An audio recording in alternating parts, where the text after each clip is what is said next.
Hello दोस्तों, स्वागत है आपका हमारे इस चैनल पर। दोस्तों, हम लोग स्टडी कर रहे थे आर्म्स एंड दी मैन की। और मैंने आपको शुरू में बताया था कि हम लोग इसकी डिटेल समरी पढ़ेंगे। और मैंने ये भी बताया था कि इसमें 3 एक्ट हैं, जिनमें से 2 एक्ट अभी तक कंप्लीट हो चुके हैं। और आज हम लोग शुरू करने जा रहे हैं तीसरा एक्ट। दोस्तों, मैं 2-3 दिन से, या हम कहें 2-3 दिन क्या, 2 दिन हुए हैं मैंने वीडियो अपलोड नहीं की है, तो उसके लिए सॉरी। लेकिन आज से हम लोग इसको शुरू करने जा रहे हैं तीसरे एक्ट को। और जैसे ही हमारे तीसरा एक्ट कंप्लीट होगा, पूरा का पूरा प्ले कंप्लीट हो जाएगा, उसके बाद हम लोग कैरेक्टर्स जो इम्पोर्टेंट हैं, फिर important question, very short short long जो भी हैं, उसके बाद जो भी एक्सप्लेनेशन इम्पोर्टेंट है उनको हम लोग करेंगे।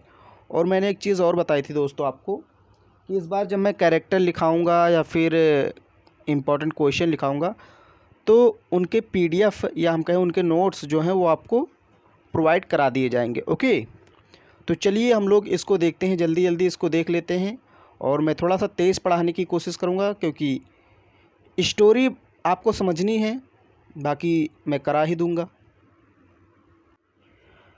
तो दोस्तों, जब मैंने फ़र्स्ट एक्ट की शुरुआत की थी, तो मैंने वहाँ पर आपको बताया था कि जो फ़र्स्ट एक्ट की शुरुआत है वो कहाँ होती है, रैना पेटकॉफ के बेडरूम में। यानी कि जो फर्स्ट एक्ट की घटना है वो रैना पेटकॉफ के बेडरूम में घटित होती है। और फिर जब मैंने आपको सेकंड एक्ट पढ़ाया, तो उसमें मैंने आपको बताया कि जो सेकंड एक्ट की घटना है वो कहाँ घटित होती है, कहाँ, मेजर पेटकॉफ के गार्डन में, मैंने आपको बताया था। आज हम लोग पढ़ने जा रहे हैं थर्ड एक्ट। तो थर्ड एक्ट की जो घटना है वो कहाँ घटित होगी, मेजर पेटकॉफ के लाइब्रेरी में। The scene in the library, यानी लाइब्रेरी का सीन। The scene was laid in the library of Major Petkoff. देखिए, ये वाली जो पहली हेडिंग होती है बहुत ज़्यादा इंपॉर्टेंट नहीं होती है, इसको मैं सरसरी निगाह से आपको पढ़ा देता हूँ। इसके बाद जो हेडिंग्स आएंगी वो थोड़ी इंपॉर्टेंट होती हैं। ओके, क्योंकि यहाँ से आपसे एक्सप्लेनेशन नहीं पूछा जाएगा पहली हेडिंग से, ये बस थोड़ा सा एक इंट्रो दिया जाता है उस प्लेस के बारे में जहाँ यह घटना घटित होती है। जैसे लाइब्रेरी के बारे में यहाँ थोड़ा सा बताया जाएगा, कौन कहाँ बैठा है ये बताया जाएगा। The scene was laid in the library of Major Petkoff. Major Petkoff के लाइब्रेरी की ये घटना है, वहाँ की एक सीन है। It was not much of a library. ये वास्तव में कोई लाइब्रेरी नहीं थी। थी तो लाइब्रेरी, लेकिन अगर सही से देखें उसके अंदर जा कर के, तो लाइब्रेरी लगती नहीं थी। It's literary equipments consisted of a single fixed shelf stocked with old paper covered novels, broken backed, coffee stained, torn and thumbed, and couple of, यहाँ पर टाइटल नहीं होगा, लिटिल होगा, hanging shelves with a few gift books on them। देखिए, literary यहाँ पर कह रहा है लिटरेरी इक्विपमेंट्स, तो इसका मतलब होता है साहित्यिक वस्तुएं, यानी कि जो साहित्य से संबंधित है, जैसे लिखने पढ़ने वाली चीज़ें। कंसिस्टेड रखी हुई हैं, उनमें से कौन कौन सी चीज़ें रखी हैं वहाँ पर, of a single fixed self, एक सेल्फ लगा हुआ है, सिंगल। और फिक्स्ड का मतलब फिक्स यानी लगा हुआ है, सेल्फ का मतलब एक पटरी नुमा आप कह सकते हैं। जैसे लाइब्रेरी में पटरियाँ लगी होती हैं दीवारों पर, और वहीं पर किताबें रखी होती हैं। जो नीचे जहाँ पर किताबें रखी जाती हैं, तो किताबों के नीचे एक पटरी होती है, उसी पटरी पर उसको रख दी जाती है, तो उसे सेल्फ बोलते हैं। तो वहाँ पर एक सिंगल सेल्फ था, स्टॉक्ड विद ओल्ड पेपर, जहाँ पर ओल्ड पेपर रखे हुए थे, कवर्ड नॉवेल्स, और कागज़ चढ़ाए हुए उपन्यास रखे हुए थे। Broken backed coffee stand. देखिए, कॉफ़ी स्टैंड का मतलब होता है ऐसा एक मेज रखा हुआ था, ब्रोकन था, ब्रोकन बैक एकदम टूटा हुआ था। और कॉफ़ी स्टैंड मतलब वहाँ कॉफ़ी के दाग लगे हुए थे, चाय के आप कह सकते हैं, कॉफ़ी के। उस मेज़ पर जो मेज़ टूटी हुई रखी थी लाइब्रेरी में, उस पर कॉफ़ी के कुछ दाग लगे थे। Torn and thumbed and couple of little hanging shelves, और 2 छोटे छोटे टूटे फूटे बहुत पुराने हैंगिंग मतलब लटक रहे थे। शेल्फ्स का मतलब वही जो मैंने आपको बताया, पटरी जहाँ पर किताबें रखी जाती। एक शेल्फ तो था जहाँ पर किताबें नीचे रखी हुई थी, और 2 शेल्फ लटक रहे थे। उन पर भी कुछ किताबें रखी थी, जैसे with a few gift books, यानी गिफ्ट किए हुए बुक्स, जो किताबें मेजर पेटकॉफ को गिफ्ट की गई थी, किसी ने उपहार में दिया था, वह किताबें उस पर रखी हुई थी। The rest of the wall space being occupied by trophies of war and the chase, और जो खाली स्थान जितना था उस पर कुछ ट्रॉफ़ी रखी हुई थी और भी इनाम जो इन्होंने युद्ध में पाए थे वो सब वहाँ पर रखे हुए थे। ओके, तो ये थोड़ा सा लाइब्रेरी के बारे में बता रहा है। As a matter of fact it was the most comfortable sitting room. Sitting room मतलब बैठने वाला रूम। वास्तव में ये लाइब्रेरी नहीं थी बल्कि एक आरामदायक बैठने वाला रूम था। As a matter of fact मतलब वास्तव में, इट वॉज ये था, द मोस्ट कंफर्टेबल बहुत आरामदायक, सिटिंग रूम बैठने वाला कमरा, बहुत आरामदायक बैठने वाला कमरा था। There was a small kitchen table, वहाँ पर एक किचन टेबल था छोटा सा, मतलब ऐसा टेबल जो किचन में रखा जाता है। ज़्यादातर किचन में होता नहीं एक छोटा सा टेबल जिस पर कुछ सामान आप रखते हैं, तो एक छोटा सा टेबल था। Fitted as a writing table, हालांकि उसका उपयोग किस तरह किया जा रहा था, एक राइटिंग टेबल के रूप में। वो था तो किचन टेबल, लेकिन उसका उपयोग राइटिंग टेबल के रूप में किया जा रहा था, अर्थात उस पर कोई चीज़ लिखी पढ़ी जाती थी। With an old canister full of pens, एक कलमदान रखा था। कंसिस्टर का मतलब जिसमें पेनें हम रखते हैं, बहुत सारी कलमें रख देते हैं, तो वो वहाँ पर रखा था। An egg cup filled with ink, और एक अंडे के आकार का प्याला रखा था जिसमें इंक भरी हुई थी। एंड ए डिप्लोरेबल स्क्रैप, और एक सोख्ता रखा था ऑफ हीविली यूज्ड, जो बहुत बार यूज़ किया जा चुका था, पिंक ब्लॉटिंग पेपर, वही सोख्ता पेपर। यानी कि वहाँ पर क्या क्या रखा था, कलमदान रखा था और प्याला रखा था जिसमें स्याही भरी हुई थी, और एक सोख्ता रखा हुआ था, जैसे जब स्याही ज़्यादा गिर जाती थी तो उसको सोखने के लिए सोख्ते का प्रयोग करते थे। उसका इतना बार यूज़ किया गया है कि एकदम डिप्लोरेबल अवस्था में आ गया है, मतलब बहुत दयनीय अवस्था में, बहुत ख़राब हो गया है वो सोख्ता। ओके, तो ये ध्यान रखिए आप लोग। Bluntschli was hard at work with a couple of maps before him. Bluntschli जो था, यानी कि जो इसका हीरो है प्ले का, वो क्या कर रहा था, वो कठिन परिश्रम कर रहा था। Was hard at work with a couple of maps before him, और अपने सामने 2 मैप रखे हुआ था, उसके सामने 2 मैप थे, मानचित्र, और उस पर वो कुछ परिश्रम कर रहा था, कुछ कर रहा था वहाँ पर। राइटिंग ऑर्डर्स, शायद वो आदेश लिख रहा था, कुछ उसको बताया गया था वही वो लिख रहा था। Sergius was suppose to be also at work, ये जो सर्जियस था, सर्जियस सरनॉफ, ये भी माना जा सकता है कि काम ही पर था, एक प्रकार से इसको भी काम दिया गया था। Was actually knowing the feather, लेकिन ये वास्तव में कर क्या रहा था, पंखों को कुतर रहा था। यानी कि एक पेन होता, आपने देखा होगा, जो पहले पेन चलते थे उसमें पंख लगे होते थे।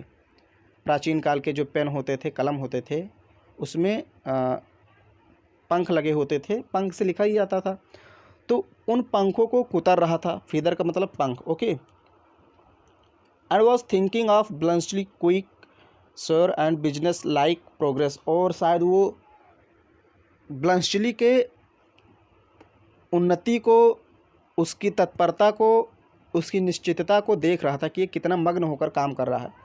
देखिए, काम दोनों को मिला था। ब्लंसली तो अपना काम कर रहा था, लेकिन सर्जियस क्या कर रहा था, ये ब्लंसली को देख रहा था कि ये कितनी तीव्रता से काम कर रहा है, कितना मग्नता से काम कर रहा है, और ख़ुद क्या कर रहा था, पंख कुतर रहा था। Major Petkoff was sitting comfortably on the ottoman, और मेजर पेटकॉफ जो थे वो भी आराम से दीवान पर बैठे थे, with A newspaper in his hand, और हाथ में अपने न्यूज़पेपर लिए हुए थे। कैथरीन वॉज एम्ब्रॉयडरिंग, कैथरीन कुछ काढ़ रही थी, कुछ बना रही थी, बुन रही थी, आप कह सकते हैं। Raina reclining on the divan, Raina भी दीवान पर बैठी हुई थी। Was gazing in a day dream, और शायद ये दिवा स्वप्न देख रही थी, एक प्रकार से मग्न थी। Out at the Balkan landscape, यानी बाल्कन की पहाड़ियों को देखने में, ये बाल्कन की जो पहाड़ियाँ थी उसको देखने में मग्न थी। With neglected novel in her lap, और अपनी गोद में जो नॉवेल रखी थी उसको नेगलेक्ट कर रही थी, मतलब उसको ध्यान ही नहीं था कि हमने अपनी गोद में एक नॉवेल रखा है, एक उपन्यास रखा है, उसको नहीं पढ़ रही थी, बालकन की पहाड़ियों को देख रही थी। ओके, तो ये मैंने थोड़ा सा लाइब्रेरी के बारे में बताया कि वहाँ पर कैसे लोग बैठे थे, क्या क्या चीज़ें वहाँ रखी थीं। ये इम्पॉर्टेंट नहीं है उतना, लेकिन फिर भी आप जानिए तो कम से कम। अब इसके आगे कहानी अच्छी है, और ये वाला एक्ट जो है, थर्ड एक्ट, बहुत ही इंटरेस्टिंग, बहुत ही मज़ेदार है। अब यहाँ पर बात आती है पेटकॉफ्स ओल्ड कोट, यानी कि पेटकॉफ के पुराने कोट की। मैंने आपको बताया था कि फर्स्ट एक्ट में जब भगोड़ा सुबह जाता है रैना के घर से, तो रैना अपने पिताजी का कोट भगोड़े को दे देती है, और सेकंड एक्ट में वो भगोड़ा उसके पिताजी का कोट वापस करने आता है। फिर वहाँ पर रोक लिया जाता है, मेजर पेटकॉफ रोक लेते हैं। हालांकि मेजर पेटकॉफ और सर्जियस ये नहीं जान पाते हैं कि ये वही भगोड़ा है जो रैना के कमरे में आया था। वो तो जानते हैं कि ये एक ऑफिसर है, और फिर उसको रोक लेते हैं। वो चुपके से जाकर के कोट दे देता है रैना की माँ को। तो मेजर पेटकॉफ रोक लेते हैं और कहते हैं हमारे साथ आइए, और कुछ यहाँ पर कागज़ पत्तर हैं, इन पर साइन कीजिए, और हम लोग कुछ बात करते हैं, डिनर करेंगे, लंच करेंगे, जो भी होगा, फिर बाद में जाना। थोड़ा सा मेहमान के तौर पर उनको रोक लेता है मेजर पेटकॉफ। अब मेजर पेटकॉफ को अपने कोट की याद आती है कि हमारा पुराना कोट कहाँ, लाओ पहने, क्योंकि युद्ध से आ चुके थे, ये कई दिनों तक युद्ध में रहे थे। Petkoff offered his help to Bluntschli though not seriously, but Bluntschli could do without his aid. देखिए, जब ब्लंशली काम कर रहा था तो पेटकॉफ ने कहा कि ब्लंशली भाई, ब्लंशली मैं कुछ आपकी सहायता करूं, बट नॉट सीरियसली, लेकिन गंभीरता से नहीं, मतलब मजाकिया लहजे में कहा कि क्या मैं आपकी कुछ सहायता करूं। But Bluntschli could do without his aid, लेकिन ब्लंशली ने कहा मैं आपकी सहायता के बिना भी कर सकता हूं, कोई ज़रूरत नहीं है। He found out what to do, उसने ये खोज लिया कि क्या करना, मतलब उसे समझ में आ गया था ब्लंशली को कि हमें करना क्या है, और वो कर रहा था। उसने कहा मुझे आपकी सहायता की ज़रूरत नहीं है, मुझे पता चल गया कि क्या करना है। Wrote the order and Sergius signed them, Sergius ने ऑर्डर आदेशों को लिखा, और ब्लंशली ने आदेशों को लिखा और सर्जियस ने उस पर साइन कर दिया। Sergius was pleased with the division of labour, Sergius काम के बंटवारे से बहुत खुश था कि चलो मुझे पूरा काम नहीं करना पड़ रहा है, आधा काम ब्लंशली कर रहा है, आधा मैं कर रहा हूँ, तो बहुत खुश था। Petkoff said that it was very pleasant for them to sit there after a good lunch, Petkoff said that it was very pleasant for them to sit there after a good lunch. Sergius ने कहा lunch करने के बाद इस room में बैठना कितना सुखद लगता है, बहुत ही आरामदायक लगता है, बहुत ही मज़ा आ रहा है। With nothing to do but enjoy themselves, और हम लोग यहाँ कुछ कर भी नहीं रहे हैं, बस इन्जॉय कर रहे हैं।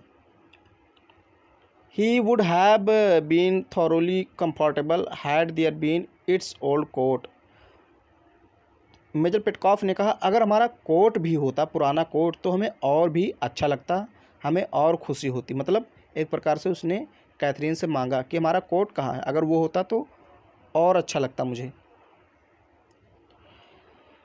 Catherine told her husband, Catherine ने अपने हस्बैंड को बताया that it must be hanging in the blue closet where he left it, Catherine ने अपने हस्बैंड को बताया, यानी मेजर पेटकॉफ को बताया कि तुम्हारा कोट, यानी आपका कोट वहीं पर होगा नीले कमरे में। ब्लू क्लोजेट का मतलब नीले कमरे में होगा, जहाँ पर तुमने या जहाँ पर आपने छोड़ा था, जहाँ पर आपने छोड़ा था अपने कोट को, वहीं पर होगा।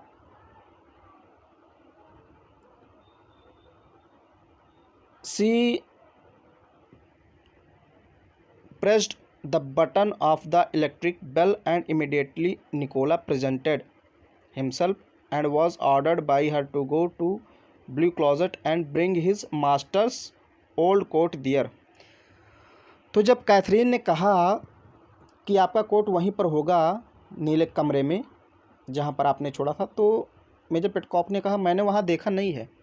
तो तुरंत Catherine Catherine pressed the button of the electric bell, यानी इलेक्ट्रिक बेल जो है यानी घंटी जो है उसको दबाती है, प्रेस करती है। एंड इमिडिएटली, और तुरंत, निकोला प्रेजेंटेड हिमसेल्फ, निकोला प्रस्तुत हो जाता है, आ जाता है। And was ordered by her, और निकोला को वो ऑर्डर देती है कैथरीन, टू गो, जाने के लिए, टू द ब्लू क्लोजेट, यानी कि नीले कमरे में। कहती है तुम नीले कमरे में जाओ और हाँ, and bring his master's old coat there, और वहाँ से अपने मास्टर का पुराना कोट लेकर आओ। Petkoff offered to bet any piece of jewellery to be had from Sophia if the old coat was there. Major Petkoff ने कहा अगर वहाँ पर कोट मिल गया कैथरीन से उन्होंने कहा, मेजर पेटकॉफ ने, अगर वहाँ पर मेरा पुराना कोट मिल गया तो मैं आपको सोफिया में मिलने वाली कोई भी ज्वेलरी ख़रीद दूँगा। यानी कि सोफिया एक शहर का नाम है, तो उन्होंने कहा सोफिया में जितनी भी ज्वेलरी मिलती हैं, आभूषण मिलते हैं, उनमें से कोई भी आभूषण तुम कहोगी उसको मैं तुम्हें ख़रीद दूँगा। उसने शर्त लगाई। Catherine accepted the bet, Catherine ने शर्त स्वीकार कर ली।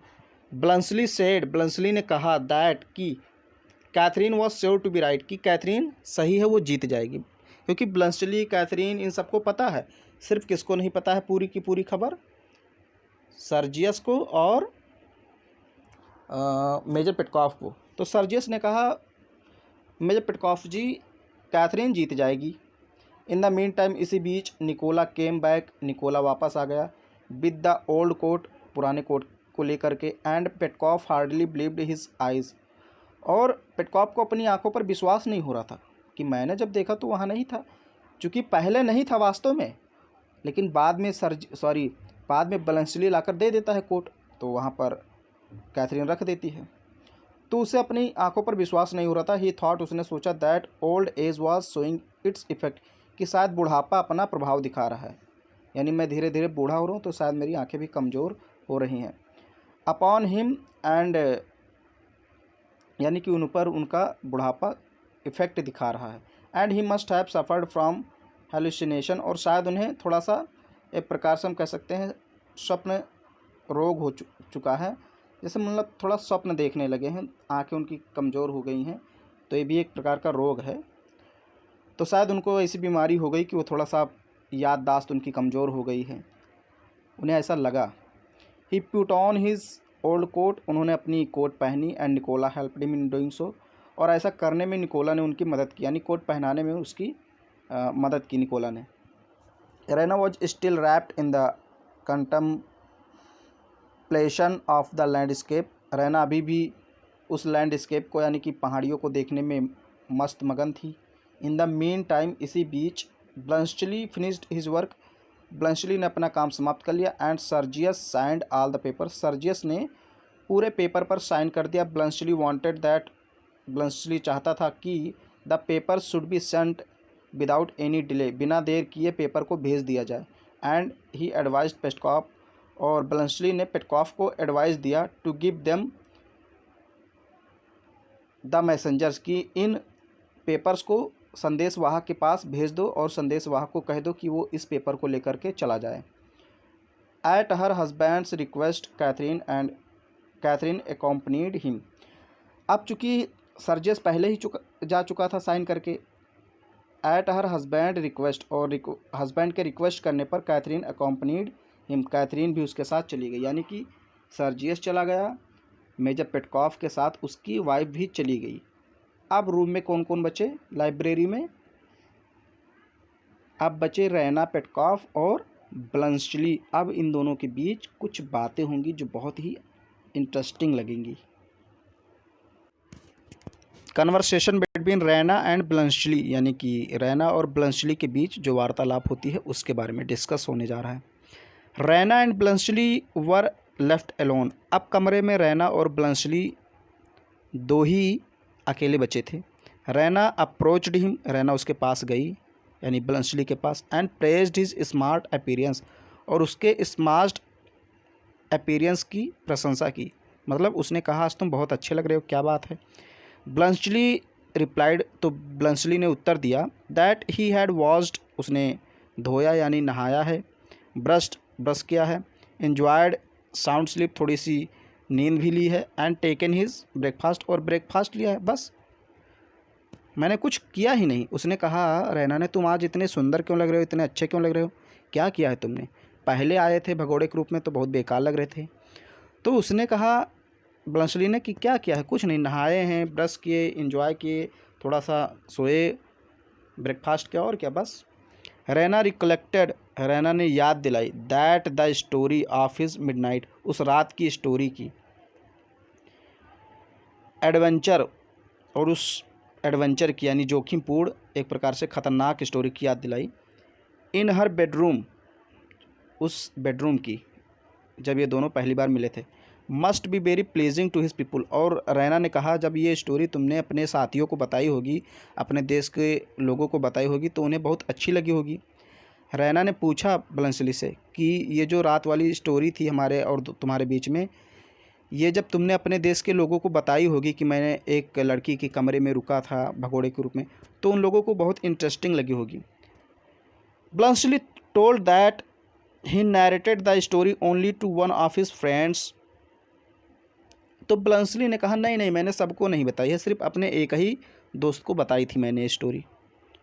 बट ही वॉज सरप्राइज, लेकिन ब्लंशली सरप्राइज हो गया, आश्चर्यचकित हो गया, टू लर्न, जान करके, दैट कि हिज फ्रेंड, उसके दोस्त ने डिस्क्लोज्ड इट, इस स्टोरी को डिस्क्लोज कर दिया, सबको बता दिया, मतलब इस स्टोरी को खोल दिया, बता दिया, टू हर फादर, रैना के पिता को, एंड सर्जियस, और सर्जियस को, ऑन द डे, उसी दिन, when there was the exchange of prisoners, जब कैदियों की अदला बदली हो रही थी, यानी जब कैदियों की अदला बदली हो रही थी उसी दिन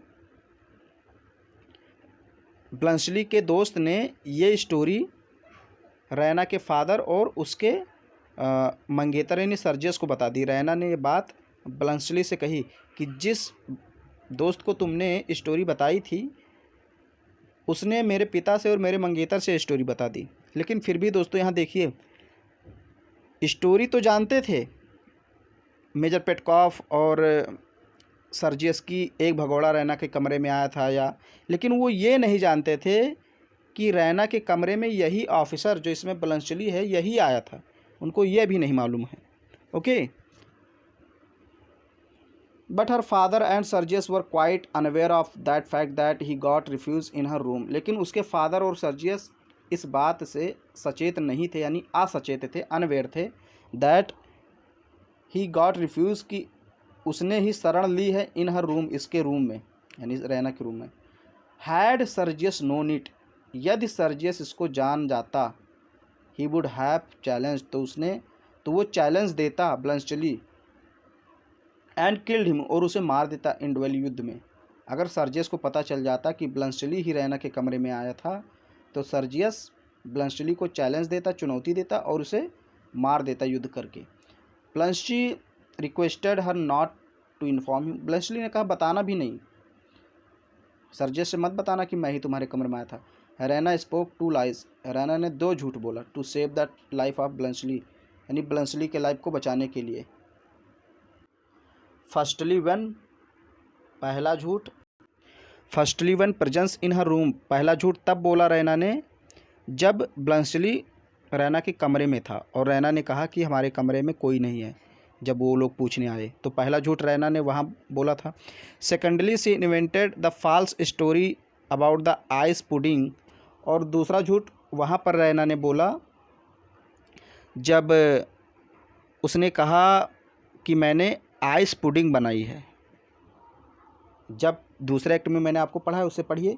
जब ये प्रवेश करता है ब्लंशली, तो रैना उसको देख करके बोलती है चॉकलेट क्रीम सोल्जर, तेज़ से बोलती है।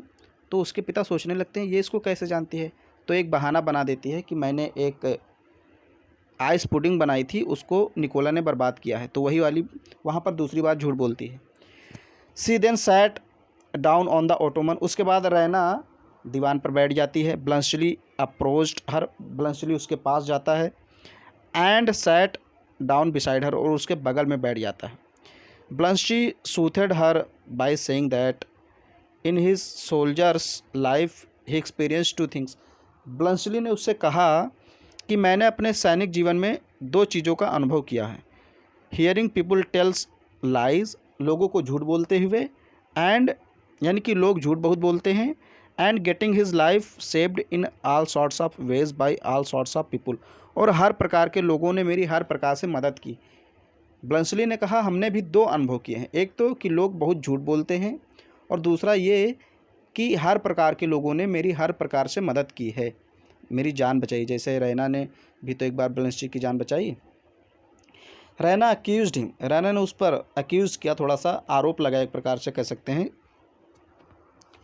That he lacked faith and gratitude, कि तुम में कमी है, किसकी? फेथ यानी कि विश्वास की, और ग्रेटिट्यूड और कृतज्ञता की।